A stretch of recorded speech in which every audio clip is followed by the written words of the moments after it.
Hello, wine slingers. If I were gonna ask you, name just one Italian white wine, I bet most will say Pinot Grigio. And that's probably something that comes first to mind when you think of Italian wine. And what would be interesting to know, there are more than 350 wine varietals in Italy. It's twice as much as France and Spain combined. So today we're going to talk about three of other different varietals. Obviously we're going to talk about Pinot Grigio too, because talking about Italy, you can't avoid that. But one thing to keep in mind, if you think of Pinot Grigio, up until middle of 80s, it was really nothing to talk about. The leading white wine of Italy was Gavi. Probably never heard of it either. So today we're going to talk a little bit about Pinot Grigio. We're going to talk about Friulano. And we're going to talk about Soave Classico. All these three wines made in northeastern Italy, or northern Italy. And we did this, while I'm talking about these three wines, we did a wine tasting for our wine club, so we want to give them an introduction to all these different varietals that they may never have tasted before. So when we talk about Soave Classico, this one is made from the grape that's called Garganega. And what's interesting about that grape, it has many different synonyms. And as you know, just like in France, quite often the wine called based on a region that it comes from, not based on a grape it's made of. So Soave is that's the region, and if you want to find the best Soave, you should look for the Soave Classico. So it will come from the historical part of that region, and these grapes will be grown on the slopes. And that gives a lot of diurnal change differences in temperature, so it retains a lot of acidity. And basically when you look at this, it's a light-bodied wine, and it has really more of a lemony kind of taste, so think of like a lemon candy.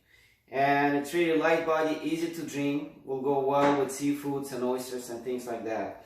Now if you buy something that's going to be grown on the plains, it's going to be a lot more riper, so maybe less acidity, maybe even touch a little off dry. So the next wine we're going to talk about, you may not have heard about, but it's called Friulano. So Friulano again comes from the northeastern Italy and from the region that's called Collio. Well, Collio and Collio Orientale DOC, denominazioni di origine controllata, famous for producing Pinot Grigio. But some winemakers now using that Friulano grape, and like Schiopetta here, he makes 100% Friulano. So this wine characterized by a little bit darker and heavy, so it's going to be more like a medium body to full body wine, and it has some distinct aromas of almond, some stone fruit, apricot, and this wine actually can age really well. So as you know, with wines it's tricky, so this one with aging it will develop a lot of herbal and almondy aromas, and this one really goes well, as we tested it yesterday, with white fish with herbs. And also if you are vegetarian and you like vegetables and salads, this is an excellent wine to go. And again, it's made in a dry style. And funny, interesting fact about it, for a while this Friulano grape was grown in Chile. And for a very long time, up until 1990s, they thought it was a Sauvignon Blanc. When in fact, when they did the DNA analysis, they found out that it was a completely different grape. And came out to be Friulano. Now they call it Sauvignon Vert. So if you ever see that, they might have some really old wines producing grapes out of it. And the last one, we're going to talk about Pinot Grigio. So as I mentioned before, in 60s or 70s, the star of the Italian white wine was Gavi. And Pinot Grigio was really a remarkable wine. And most of the Pinot Grigio that you're going to buy now still is unremarkable wine. It's a pretty neutral, And if you buy a bottle that's under $10, most likely what you're going to see on the label would say Delle Venezie. So that means it's grown on the plains of near Venice. So when you buy that wine, quite often that grape is not fully ripened. So what you can get is really more of a greenish neutral wine that doesn't have really any character. And there is tons of it.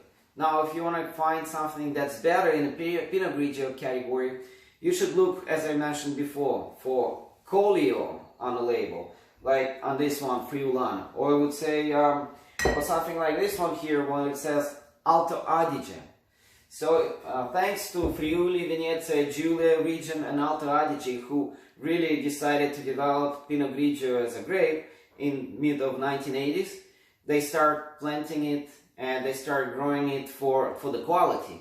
And that's why now we see the DOC for these different regions that produce an excellent Pinot Grigio. So this one here also will have, it's a dry wine, and this one here will have some aromas of apricot, a little bit of apple, some stone fruit, and maybe a little bit touch of grass and minerality.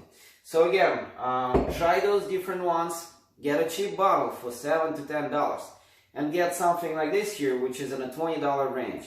And then you're going to realize what Pinot Grigio is all about that comes from Italy.